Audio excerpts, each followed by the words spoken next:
ଜୟ ଶ୍ରୀରାମ ସାଙ୍ଗମାନେ। ତ ଆପଣମାନେ କେମିତି ଅଛନ୍ତି? ଆପଣମାନେ ଭଲ ଥିବେ, ମୁଁ ବି ଭଲ ଅଛି। ତ ମୁଁ ଏଠି ବସିଥିଲି ଟିକେ ଭିଡ଼ିଓ ଏଡ଼ିଟିଂ କରିବା ପାଇଁ।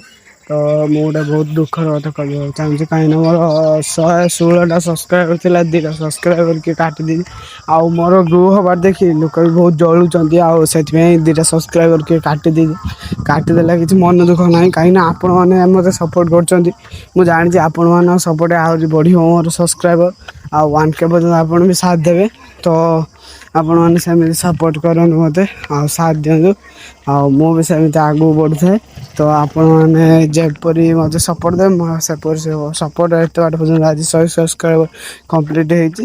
ଆଉ ଆପଣମାନେ ସପୋର୍ଟ କଲେ ମୋର 1K ବି କମ୍ପ୍ଲିଟ୍ ହେଇଯିବ। ତ ମୁଁ ଏବେ ଘରେ ଶୋଇପଡ଼ିଲି, ଆଉ ଶୋଇଲା ଆଉ ଲାଇନ୍ ନାହିଁ। ତ ତାପରେ ଖରା ଗରମ ବି କେମିତି ହଉଛି ଦେଖିପାରୁଥିବେ। ତାପରେ ପଳେଇ ଆଇଲି ବେଳହତା ମୁଁ ଖେଳିବା ପାଇଁ। ତ ଦେଖିପାରୁଥିବେ କେମିତି ଗରମ ହେଇଛି। ମୁଁ 4:30ଟାରୁ ମୁଁ ଆଇଲି, ତଥାପି ଦେଖିପାରୁଥିବେ ଗରମ ହେଉଛି 4:30ଟାରୁ ବି। ତ ଖରା ବି ପ୍ରବଳ ପଡୁଛି, ଝାଳ କେମିତି ବହୁଛି ଦେଖିପାରୁଥିବେ। ମୁଁ ପଳେଇ ଆଇଲି ଖେଳିବା ପାଇଁ। ତ ମୁଁ ଖେଳିତେ ପଳେଇ ଆସିଲି। ଲାଇକ୍ କରିଦେବେ, ସେୟାର କରିଦେବେ।